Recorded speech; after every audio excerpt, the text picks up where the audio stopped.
안녕하세요. 저는 40대 후반의 이혼녀입니다. 결혼 10년 만에 남편과 이혼했어요. 부끄러운 얘기지만 미련하게도 저는 이혼 직전까지도 남편이 저랑 이혼하고 싶어 한다는 사실을 까맣게 몰랐어요. 남편 속도 모르고 저 혼자 이 정도면 행복한 거 아닌가 생각하면서 살았죠. 남편이 저와 이혼을 준비하고 있었다는 사실은 남편이 이혼 서류를 들이밀기 전까지 정말 까맣게 몰랐습니다. 저보다 8살이라 많았던 남편은 다정다감하거나 세심하다거나 그런 맛은 없었지만 남자답고 투박한 매력이 있는 남자였어요. 직장 선배의 소개로 만났는데 소개팅 첫날부터 저에게 반한 남편이 끈질기게 따라다녔죠. 사실 전 남편이 나이도 너무 많고 무뚝뚝해서 결혼해도 괜찮을지 좀 망설여졌는데 남편 집에 첫인사를 갔을 때 예비 시어머니를 보니까 딱 답이 나오더군요. 그때 전 회사에 취직한 지 얼마 안 된 사회초년생이었고 친정도 여유가 있는 편이 아니라 남들처럼 다 갖춰서 결혼하기는 힘든 상황이었어요. 만약 결혼을 한다면 예물이며 예단이며 혼수며 다 생략하고 정말 최소한으로만 준비해서 결혼할 생각이었죠.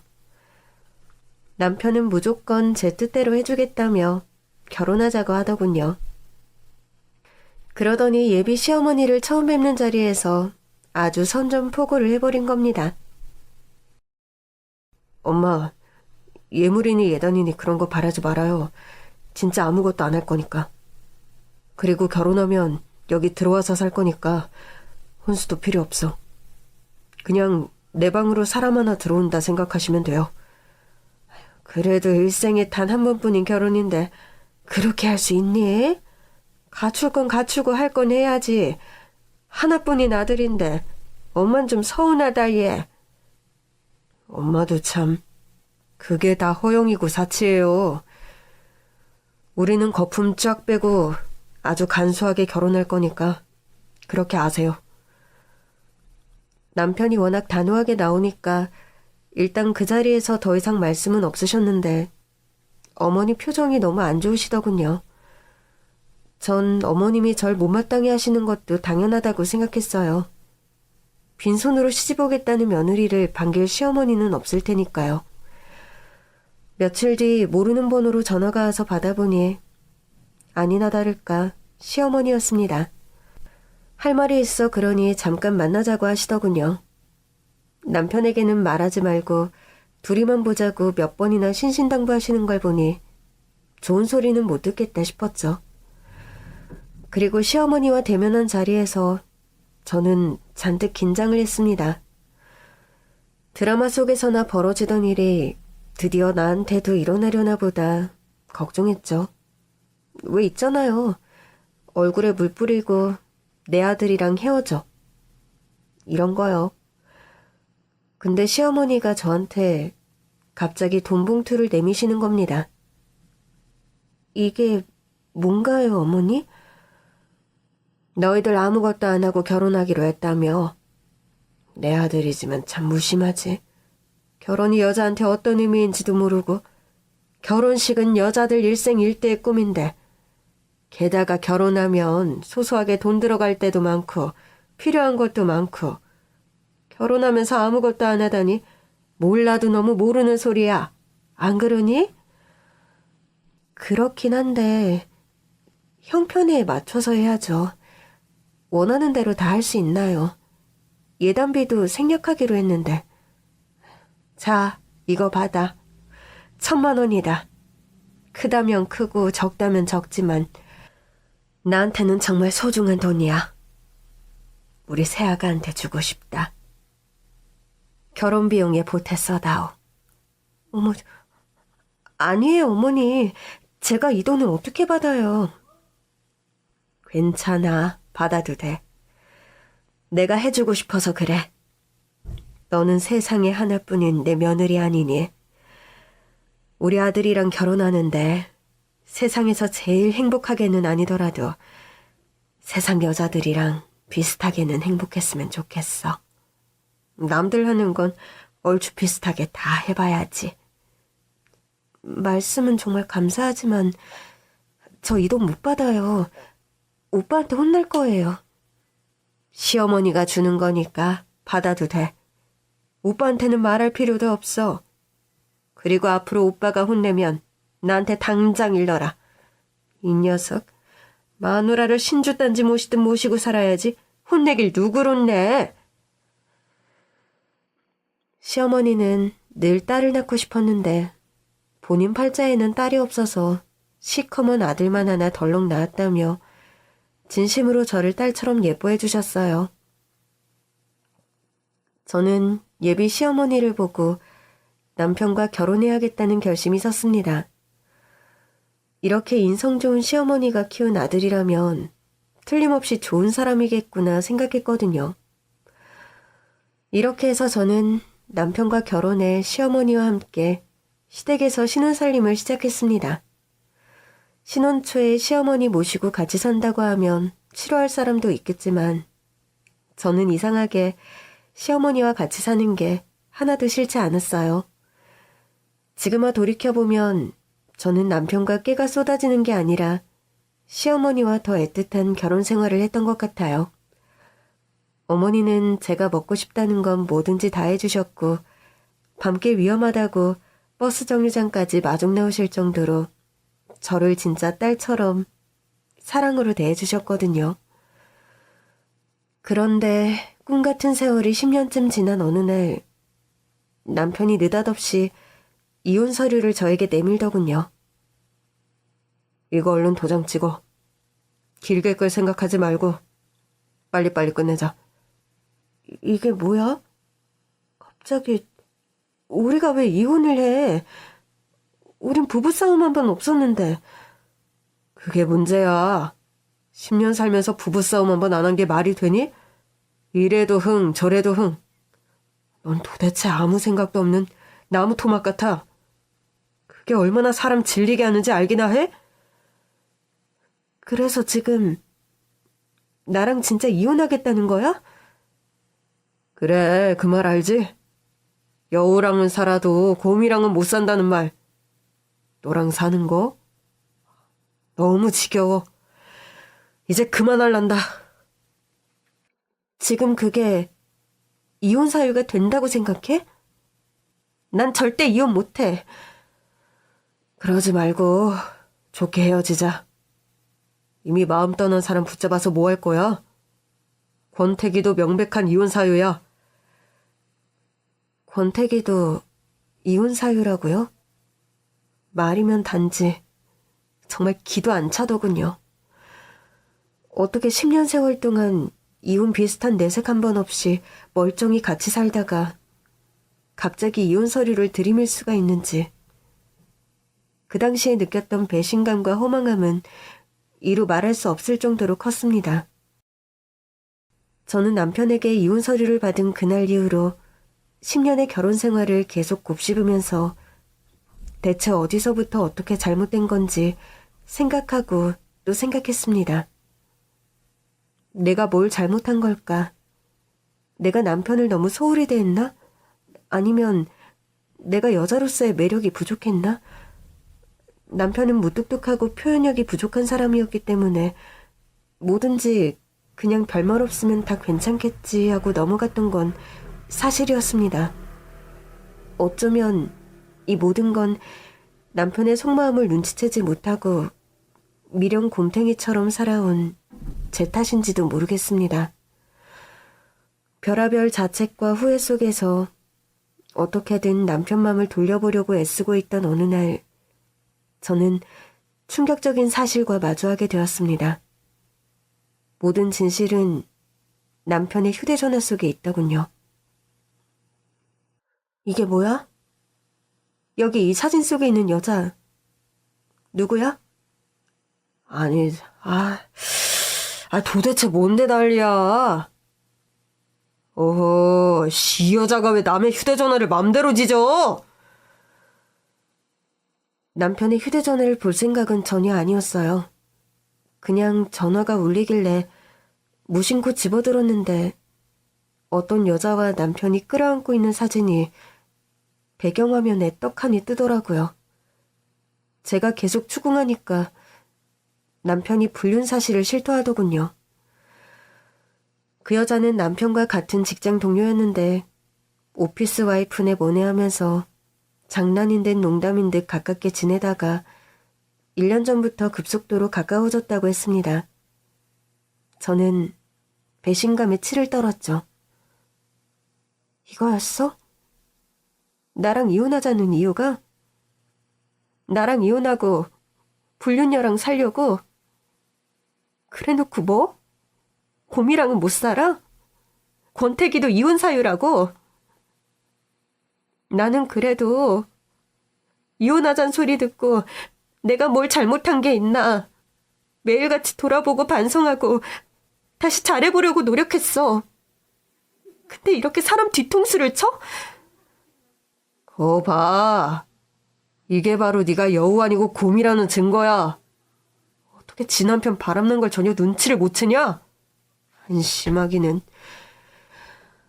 기왕 이렇게 다 들킨 거 하루라도 빨리 정리하자. 미련하게 질질 끌지 말고. 남편의 외도 사실이 밝혀지고 나니까 제 주변에서는 전부 저더러 당장 이혼하라더군요. 바람난 남편한테 매달려봤자 저만 손해라고요.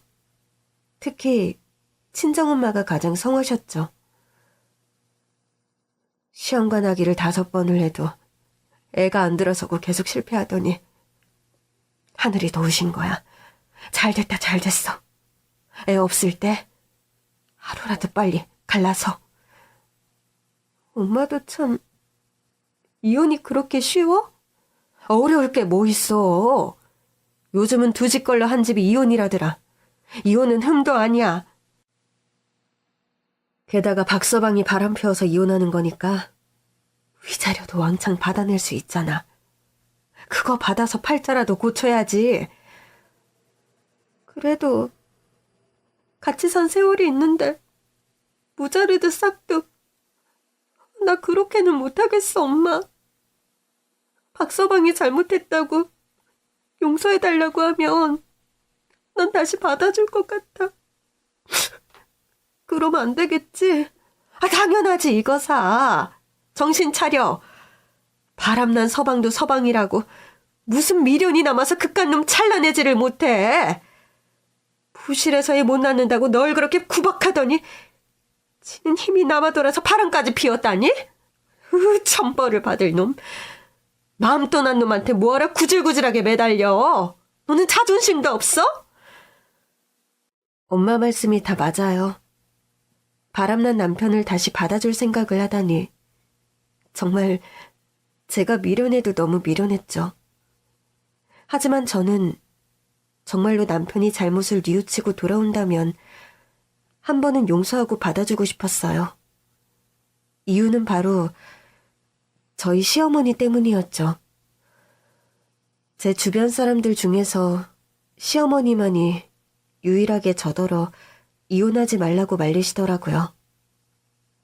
내 아들이 100번 1000번 잘못했지. 입이 10개라도 내가 너한테 할 말이 없다. 근데 이혼만이 답은 아니야. 막말로 누구 좋으라고 이혼을 하니? 이혼 서류 내민 건 제가 아니라 어머님 아들이에요. 어머님 아들이 이혼하자고 조르고 있는 거라고요. 그러니까 더욱더 이혼해주지 말라는 거야. 아휴, 그놈도 참 어쩌자고 이런 것까지 치아비를 닮았는지. 네? 아버님이요? 그래. 지금 네 남편 하는 짓거리가 옛날 네 시아버지 하던 짓이랑 똑같지 뭐니. 아니, 어떻게 바람 피우는 것도 유전이 돼? 내가 지아버지 때문에 그렇게 고생한 걸 눈으로 보고 자랐으면서 어쩌자고 이렇게 똑같은 짓을 벌이는지. 닮을 걸 닮아야지. 시아버지에 대해서는 결혼 전 남편에게서 난 아버지가 안 계신다 소리를 듣고 막연히 돌아가셨나? 생각만 했지 구체적으로 들은 얘기는 없었어요.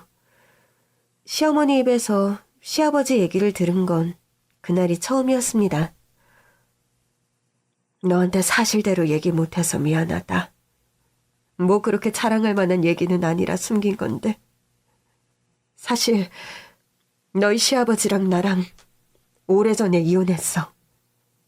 너희 시아버지가 바람이 나서 이혼하자고 조르고 협박하고 난리를 치는 통에 할 수 없이 이혼했는데 이혼하고 보니까 이혼녀 신세가 어찌나 처량하고 서글프던지 잘못한 건 네 시아버지랑 그 여잔데 결국 이혼녀 딱지 붙어서 손가락질 받는 건 나더라고. 더 참을 수 없는 건 그 두름깨가 쏟아지게 행복한데 나만 낙동강 오리알처럼 덩그러니 떨어져 나왔다는 거야. 게다가 양육비를 안 주니 위자료 몇 푼 받은 것도 금방 다 떨어지고 아이 하나 데리고 내가 얼마나 고생을 했나 몰라. 그런 일이 있으셨어요? 저는 정말 몰랐어요. 어머님은 그저 고생 안 하시고 평탄하게만 살아오신 줄 알았어요. 평탄은 무슨. 나 고생한 거 말로는 다 못한다.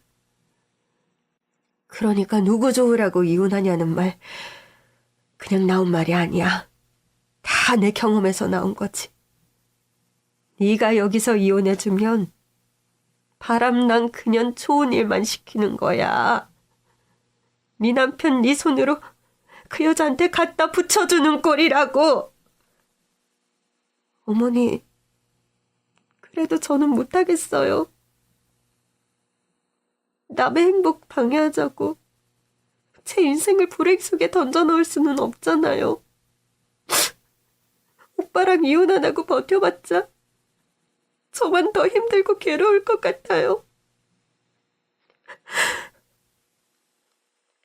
어머니는 결국 제 손을 부여잡고 눈물까지 보이셨습니다.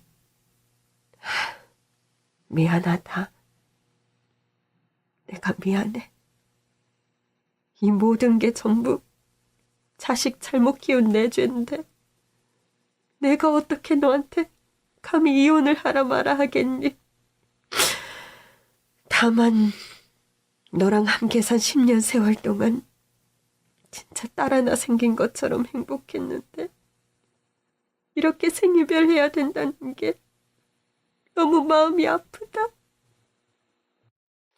저도 어머니를 끌어안고 펑펑 울고 말았습니다. 어머니, 죄송해요. 저도 어머니랑 헤어지는 건 너무 힘들지만 어머니랑 저의 인연은 여기까지인가 봐요. 저 이제 어머니 며느리 그만하겠습니다. 그렇게 저는 남편과 이혼을 하고 홀로 서기를 시작했습니다. 그런데 이혼을 진행하면서 알아보니 제가 살던 집은 시어머니의 자금으로 산 시어머니의 명의라 재산분할 대상이 아니라고 하더군요. 시어머니는 저한테 재산을 나눠줄 수 없다는 말을 듣고 너무 속상해하셨습니다. 이럴 줄 알았으면 진작에 명의 변경을 하든 증여를 하든 뭐라도 해놓을걸. 너희가 이렇게 갑자기 갈라설 줄은 꿈에도 몰랐어. 다 내 불찰이야. 내가 가진 재산 죽기 전에 전부 다 너한테 물려주고 싶었는데 이게 웬일이냐. 넋 놓고 있다가 엉뚱한 사람한테 다 뺏기게 생겼다. 내가 지금이라도 너한테 명의 이전을 해주면 안 될까? 어머니, 오빠가 가만히 있겠어요? 또 세금은 어떻게 하고요? 전 괜찮아요. 그리고 어머니가 평생 일구신 전 재산이 이 아파트 하나인데 제가 그걸 어떻게 탐하겠어요. 이제 제 걱정은 그만하셔도 돼요, 어머니. 애초에 널 내 며느리로 들이는 게 아니었어. 그때 알량한 돈 몇 푼으로 너를 내 아들놈이랑 엮는 게 아니었는데 나 때문에 이혼녀 딱지가 붙게 생겼어. 미안하다. 미안해. 그게 어떻게 알량한 돈 몇 푼이에요. 1,000만 원이나 주셔놓고.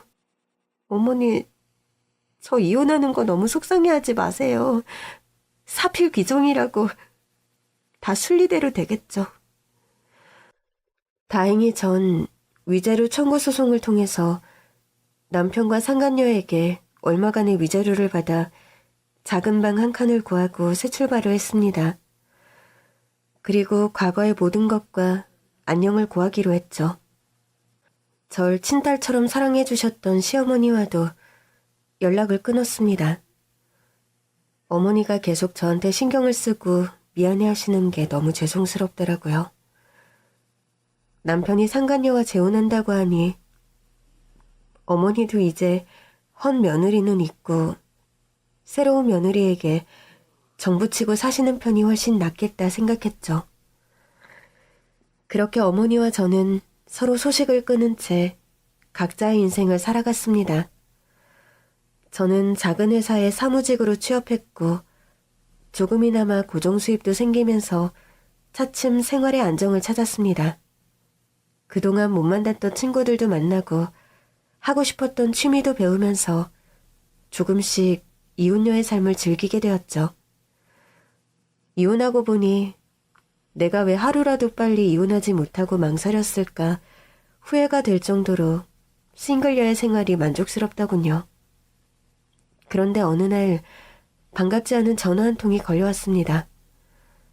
전 받을까 말까 한참을 고민하다가 끊기기 전에 겨우 전화를 받았죠. 여보세요? 웬일이야? 전화를 다 하고. 왜? 나한테 무슨 볼일이 남았어? 오랜만이야. 이혼하고 딱 3년 만인가? 잘 지냈어? 잘 지냈냐고? 지금 그걸 말이라고 해? 저한테 전화를 한 사람은 다름 아닌 전 남편이었습니다. 염치 없는 건 아는데 사실 내가 꼭 부탁하고 싶은 게 있어서 말이야. 뭐? 부탁? 지금 나한테 부탁이 있다는 거야? 정말 어이가 없네. 더 들어볼 필요도 없겠다. 전화 끊을게. 저는 전 남편과 더는 말 섞고 싶지 않아서 단호하게 전화를 끊으려고 했습니다. 그런데 남편이 제가 전화를 끊을세라 다급하게 말하더군요.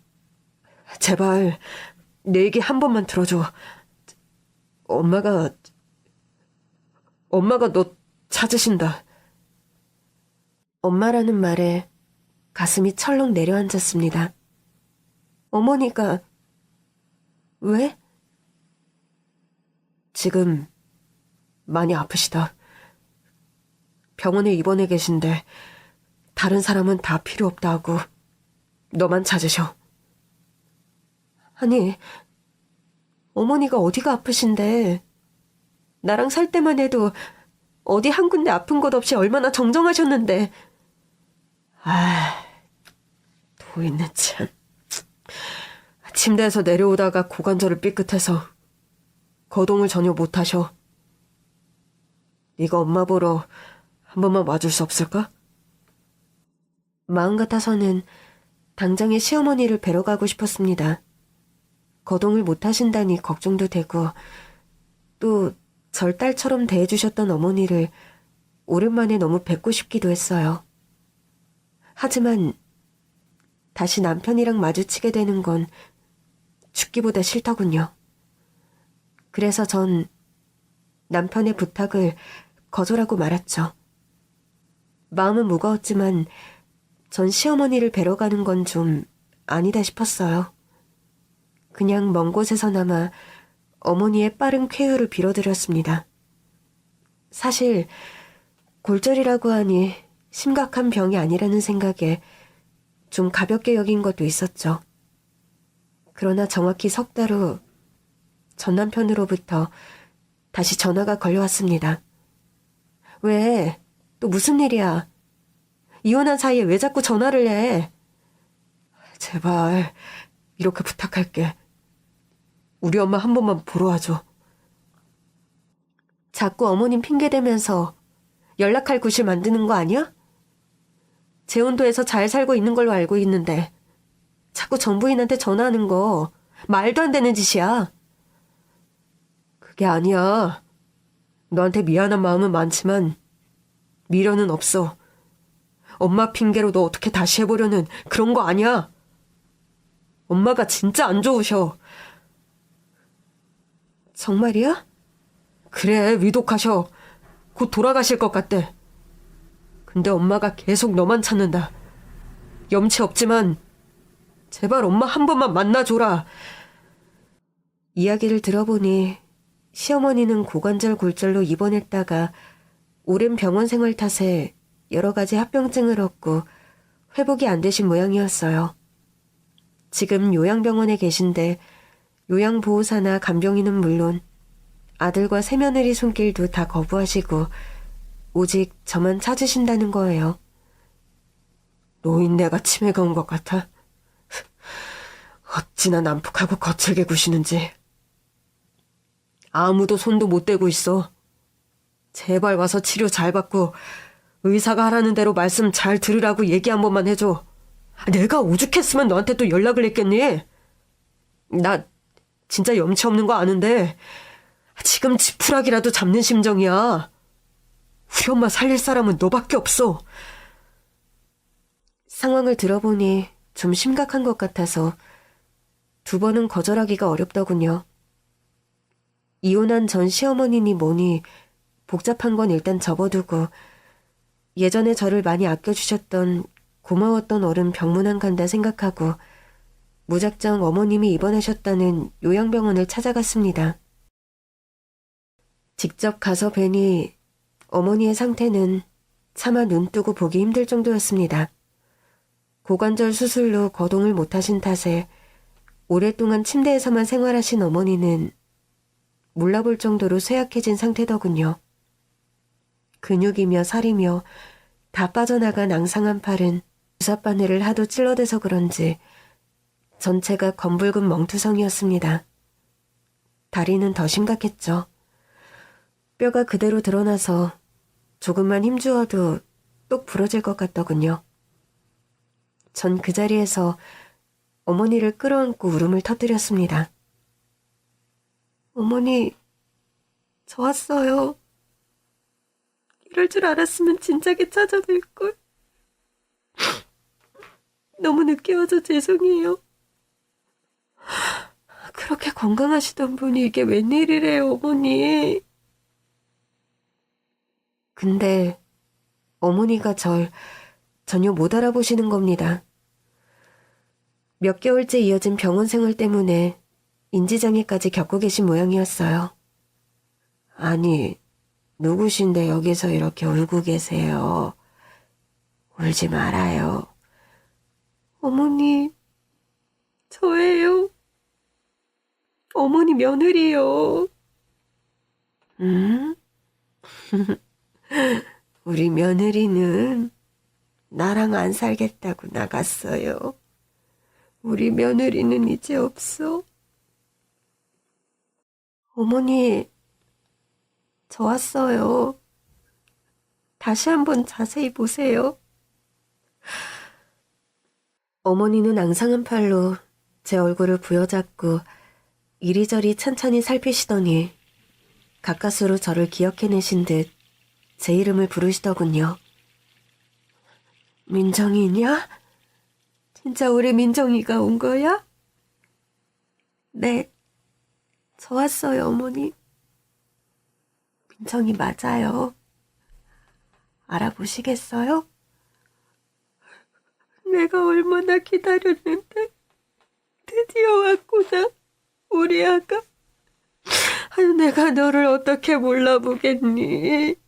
꿈에서라도 만나게 해달라고 얼마나 빌었는데. 아이고, 이 늙은이를 만나러 여기까지 와주다니.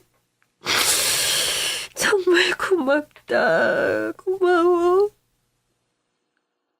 우리 어머니 얼마나 곱고 예쁘셨는데 여기서 왜 이러고 계세요? 저 너무 속상하잖아요. 늙어서 그렇지 뭐. 얘기 들어보니까 식사도 안 하신다고 하고 치료도 안 받는다고 하셨다면서요. 어쩌시려고 그래요? 네? 이제 가야지. 더 살아서 뭐 하겠니? 몸도 아프고 살고 싶은 마음이 하나도 없어. 무슨 말씀을 그렇게 하세요? 어머니 벌써 가시면 저는 어떡하라고요? 저는 목숨이 꺼져가는 시어머니를 그냥 두고 갈 수가 없었어요. 사람 하나 살리는 셈치고 다니던 직장에 휴직계를 냈죠. 그리고 어머니 간병을 시작했습니다. 다행히 어머니는 제 말씀을 잘 들으시고 제가 하자는 대로 잘 따라와 주셨습니다. 식사도 제가 떠먹여드리니 다시 잡숫기 시작하셨고 약도 잘 드셨어요. 저는 힘이 닿는 한 정성껏 어머니를 모셨어요. 그러자 전 남편도 저에게 진심으로 고마워하더군요. 고마워. 이혼한 마당에 엄마를 잠깐 만나주는 것만으로도 감지덕지라고 생각했는데 회사까지 그만두고 병관호를 맡아줄 줄은 몰랐어. 어머니가 나한테 너무 감사하게 잘해주셨기 때문에 그거 보답하는 거야. 당신하고는 상관없는 일이니까 신경 쓰지 않아도 돼. 아니야. 내가 너한테 한 짓이 있는데. 이제 와서 아무 의미도 없는 얘기지만 다 내 잘못이다. 사과할게. 네가 이렇게 현명하고 착한 사람인 줄 몰랐어. 진작에 알았으면. 그만해. 그런 얘기 더 이상 하고 싶지 않아. 나는 아무 미련도 후회도 없어. 이혼하고 혼자 사는 거 너무 좋아. 그리고 지금은 어머니 회복시키는 것 말고는 아무것도 생각하고 싶지 않아. 앞으로 병원에서도 마주칠 일 없었으면 좋겠어. 당신 왔다고 하면 내가 알아서 피할게. 우리 다시는 보지 말자.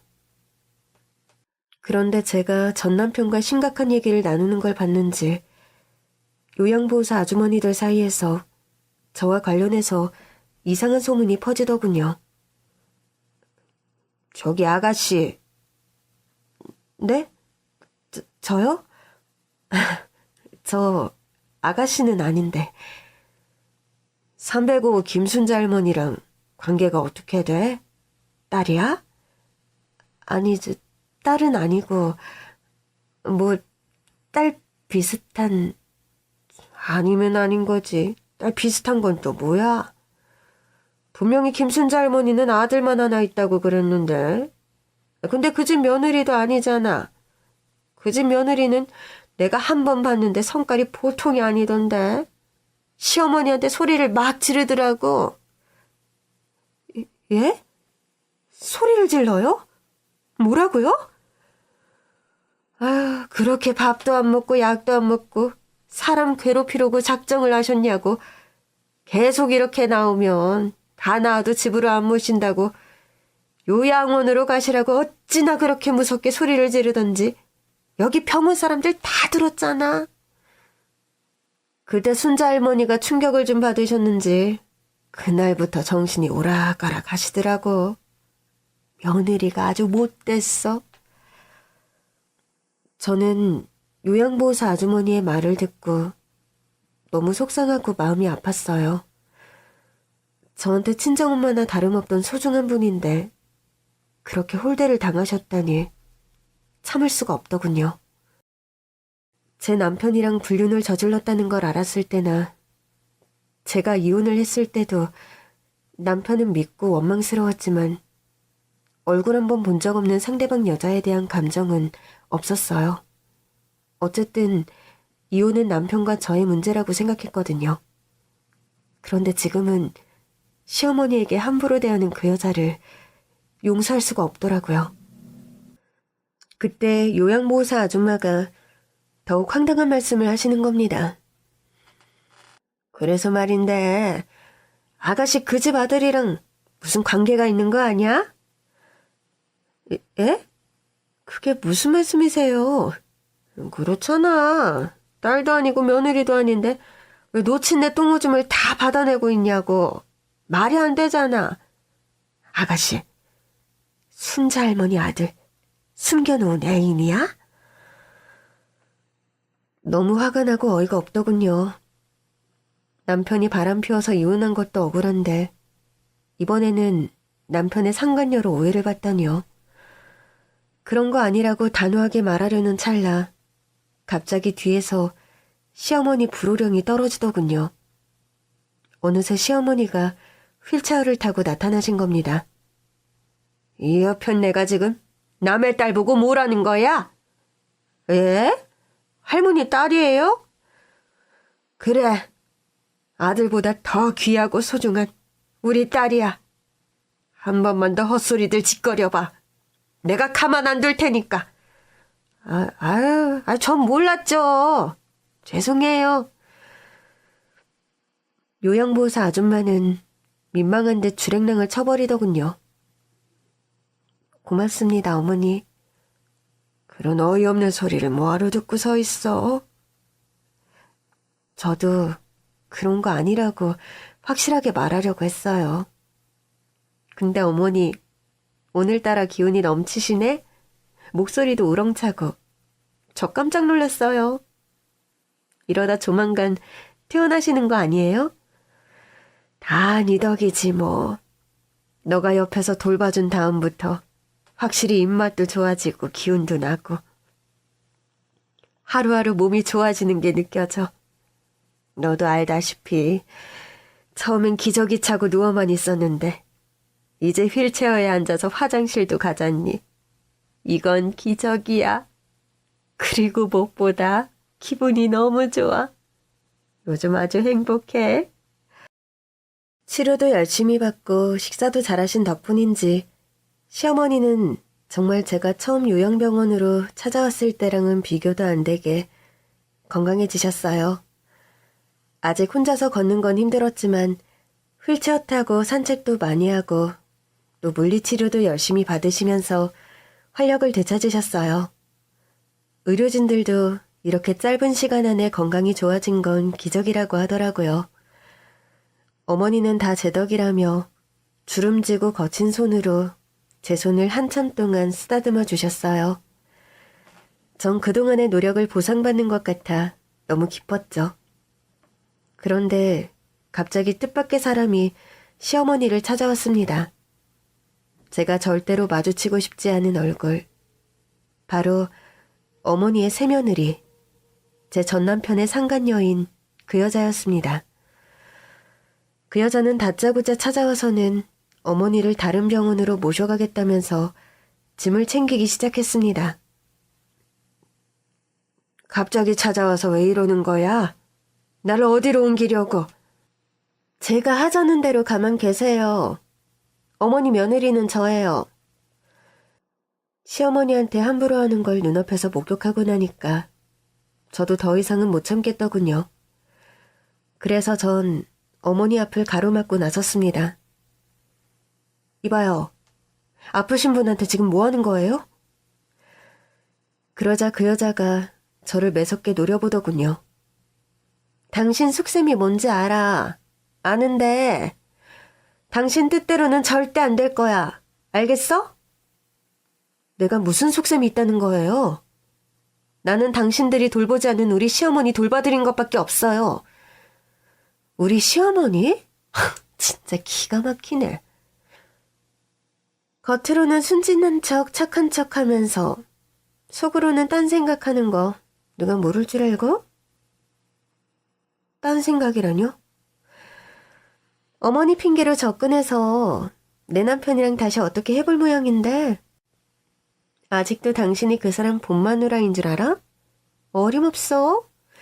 이제 본처는 나야. 내가 호적에 올라있는 그 사람 처라고. 당신이 상관여고. 그러니까 어머니 병간호한답시고 내 남편이랑 내 시어머니 구워 삶아서 본 마누라짜리 도로 뺏을 생각하지 말고 꺼져. 때와 장소를 못 가리고 병원까지 쫓아와서 소란을 피우는 이 여자를 보니까 왠지 딱하다는 생각이 들더군요.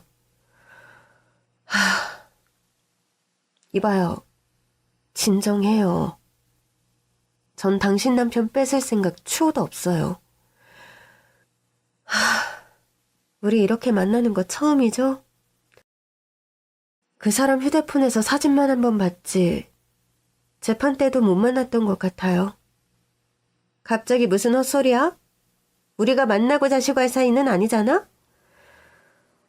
이혼할 당시에는 당신이 너무 부러웠어요. 얼마나 대단한 여자길래 내 남편이 모든 걸 다 버리고 당신한테 간다고 할까. 당신 앞에서 저 자신이 한없이 위축되고 작아지더군요.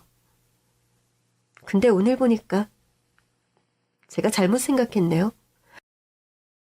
당신은 대단하지도 부럽지도 않아요. 오히려 안 돼 보여요.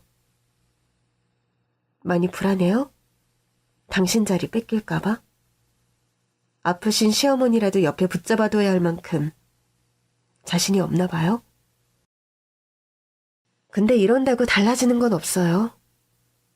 더 이상 소란 피우지 말고 그만 돌아가세요. 어머니가 너무 불편해 하시잖아요. 잘난 척 그만해. 어쨌든 그 남자 데리고 사는 건 나야. 그래요. 좋겠네요. 당신이나 실컷 데리고 살아요. 나는 줘도 안 가지니까. 그 여자는 병원에서 그 소란을 피워놓고 어머니한테 사과 인사 한마디도 없이 씩씩대면서 사라졌습니다. 그리고 다시는 나타나지 않더군요. 그 사이 어머니 퇴원이 결정되었습니다. 어머니는 3주 동안 몸무게도 많이 늘어났고 팔다리도 예전보다 튼튼해졌습니다. 보조기에 의지해서 몇 발자국 걸음을 걷는 것도 할 수 있게 되셨죠. 정말 기적이라고밖에 할 수 없는 일이 일어난 거예요. 저는 기쁜 마음으로 어머니께 퇴원 소식을 알렸죠.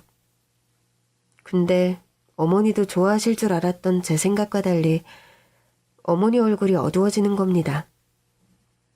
어머니, 왜요?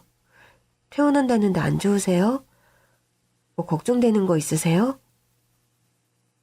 퇴원하면 너랑 헤어져야 하잖니.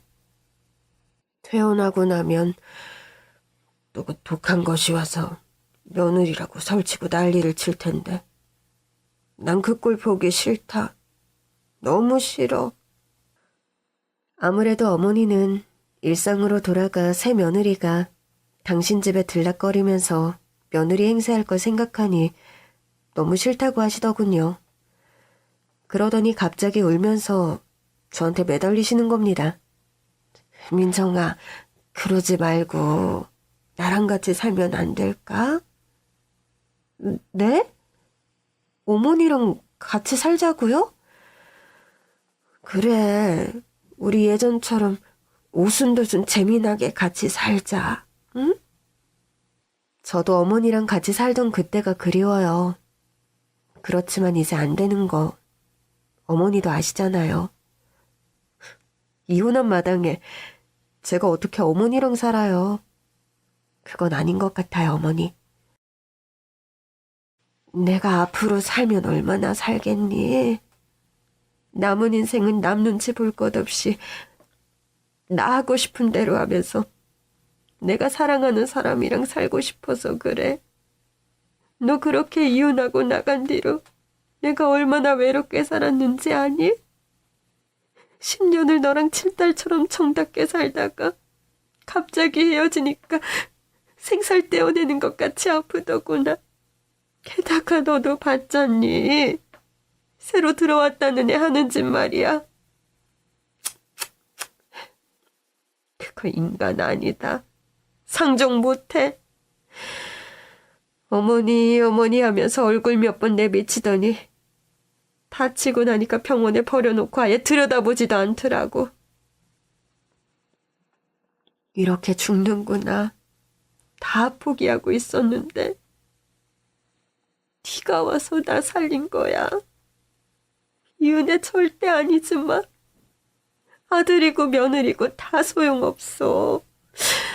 너랑만 살고 싶어. 너무 염치 없는 줄은 알지만 그래도 늙은이 마지막 소원이라 생각하고 제발 나하고 같이 살아주면 안 될까? 어머니께서 눈물을 줄줄 흘리면서 너무 간절하게 부탁을 하시는데 단칼에 거절하기는 힘들더라고요. 그래도 이혼한 전남편 어머니를 모시고 산다는 게 아무래도 비상식적이라 어머니의 제안을 선뜻 받아들일 수도 없었습니다. 특히 친정엄마가 노발대발 난리가 나셨죠. 엄마 나야. 잘 지내셨어? 웬일로 나한테 안부 전화를 다 하니? 사부인 병간호한다고 정신없더니만. 아니지. 사부인은 무슨 사부인? 좋게 헤어진 것도 아니고 바람나서 이혼했는데 내 딸 가슴 찢어놓은 원수놈 엄마한테 예의 갖출 필요도 없지. 너도 이제 병간호니 뭐니 당장 그만둬.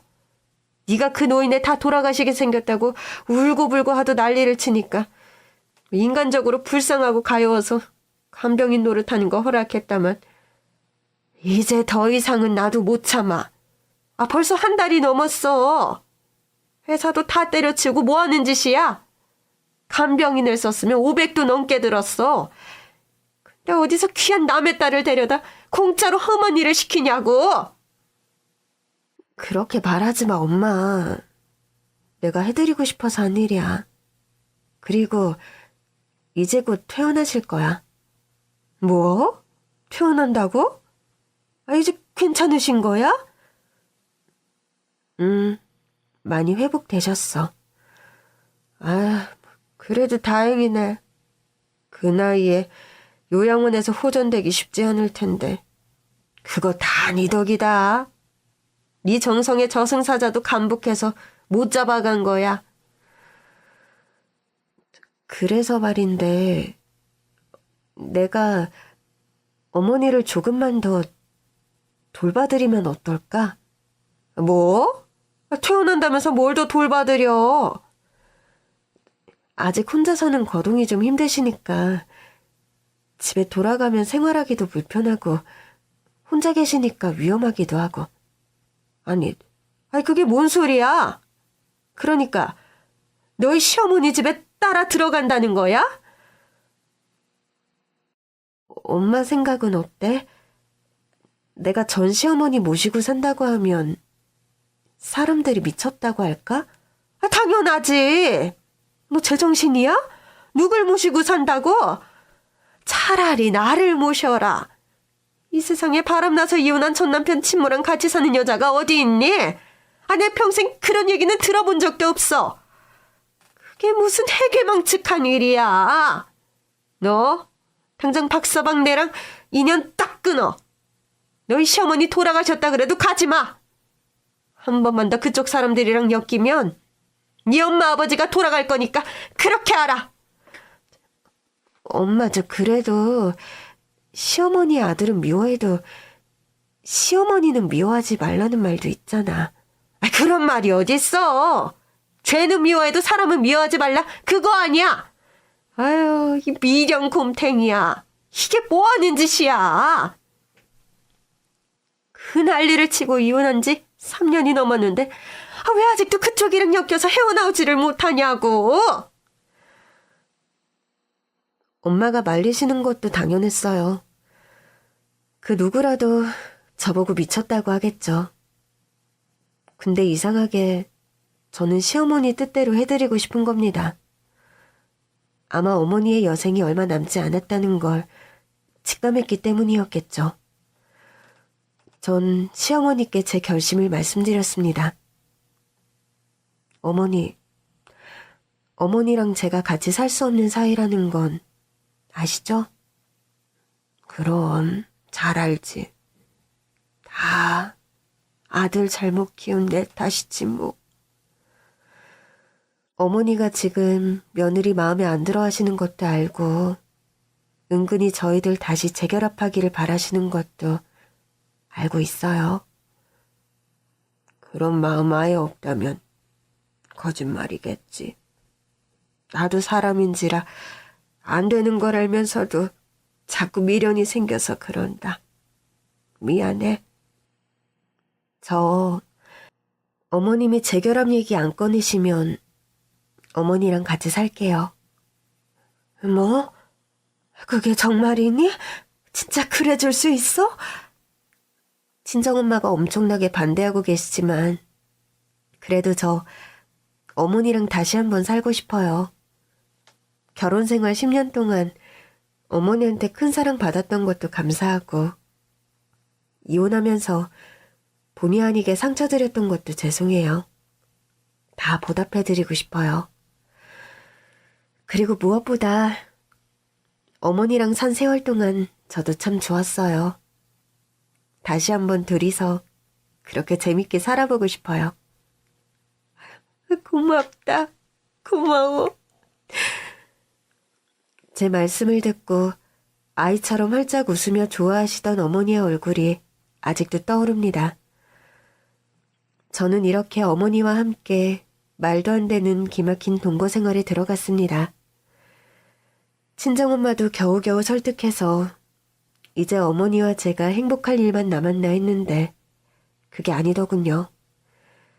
제가 어머니 집으로 짐을 옮기고 얼마 되지 않아 반갑지 않은 손님이 어머니 집으로 쳐들어왔습니다. 바로 그 여자였죠. 어머니, 저 왔어요. 어머니 며느리. 태어나신다더니 간병인까지 달고 태어나실 줄은 몰랐네요. 나 지금 머리 아프니까 조용히 하고 그만 가다오. 나중에 나랑 다시 얘기하자. 나중에 언제요?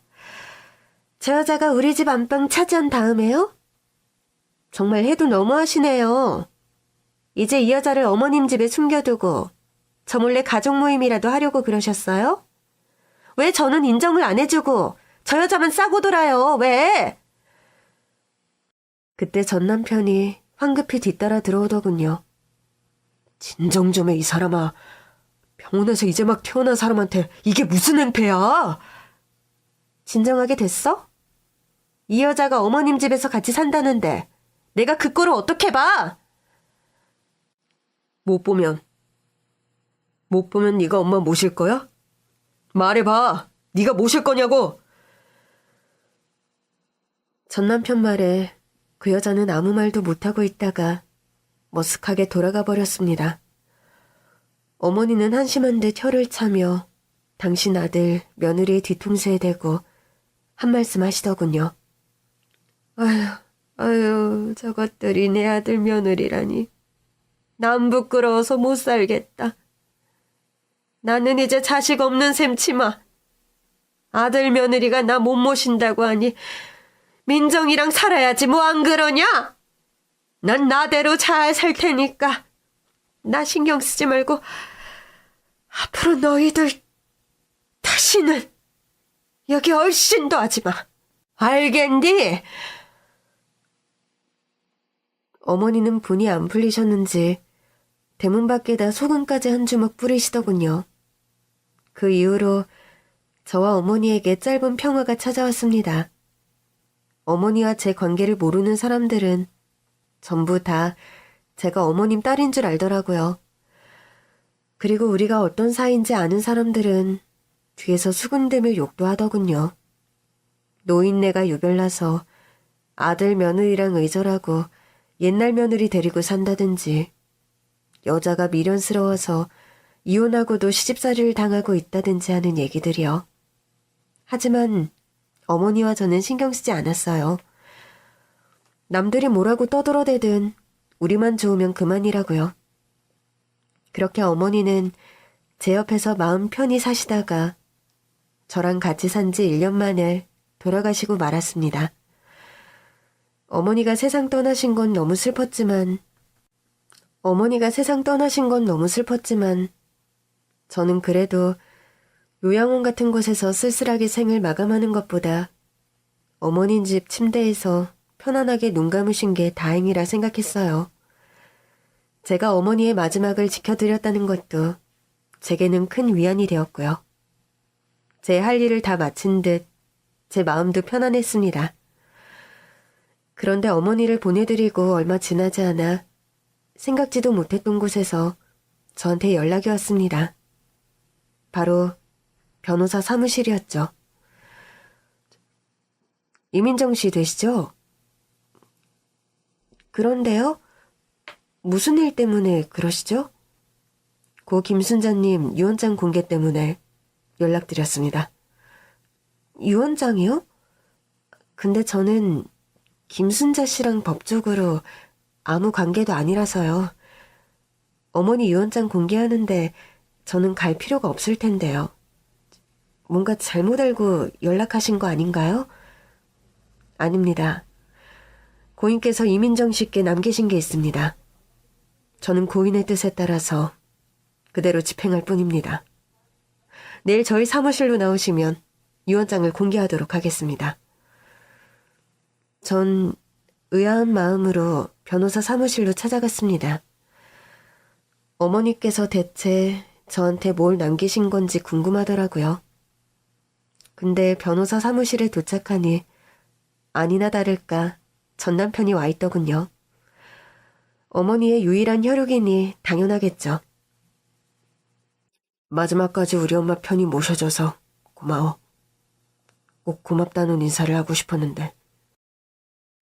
여기서 만나네. 당신도 어머니 장례 치르느라 고생 많았어. 마음 많이 아프지? 어머니가 내색은 안 하셨지만 당신 많이 걱정하고 사랑하셨어. 이제부터라도 어머니 걱정 안 하시게 행복하게 잘 살아. 난 아무래도 내 복을 내가 찬 것 같다. 그런 얘기 듣고 싶지 않아. 그만하자. 그때 변호사가 저희 둘을 부르더군요. 그럼 고인의 뜻에 따라 고인이 지명한 두 분 박인성 씨와 이민정 씨 모시고 고 김순자님의 유언장 내용을 공개하도록 하겠습니다. 내가 살던 아파트는 죽는 순간까지 나를 잘 모셔준 내 맏며느리 이민정에게 준다. 내가 가지고 있던 현금과 예금, 보험금 모두 맏며느리 이민정에게 준다. 아들 박인성에게는 아무것도 상속하지 않는다. 그리고 여기 이민정 씨 앞으로 자필 편지도 남기셨습니다. 전 이미 눈물이 앞을 가려서 편지에 적힌 글자를 읽기도 어려웠습니다. 내 며느리 민정이 보아라. 남편과 이혼하고 힘들게만 살아온 나에게 너와 함께한 10년 세월은 내 인생에서 가장 행복한 시간들이었다.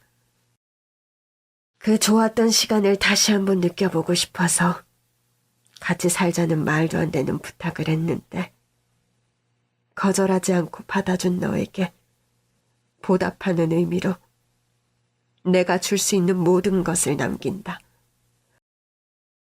나는 사라지지만 내 마음만은 사라지지 않고 너의 남은 인생에 든든한 힘이 되기를. 부디 잘 살아라. 고마웠다. 어머니.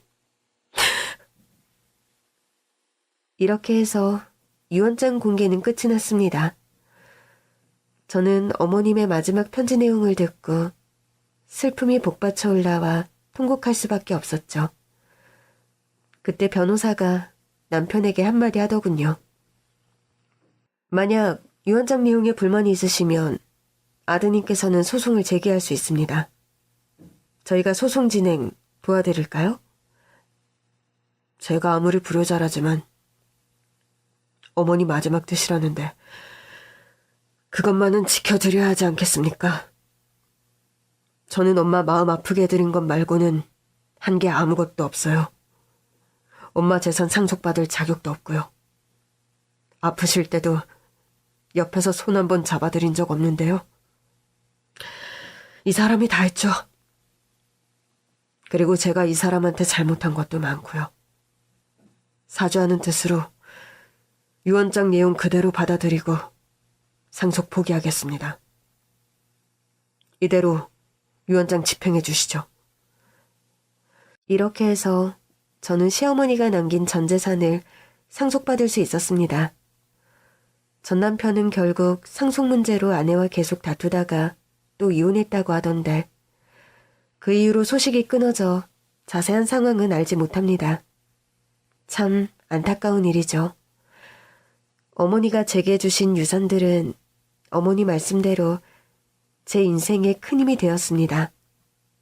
저는 항상 감사하는 마음으로 어머니가 제게 하신 것처럼 사랑을 베풀면서 살려고 노력하고 있습니다.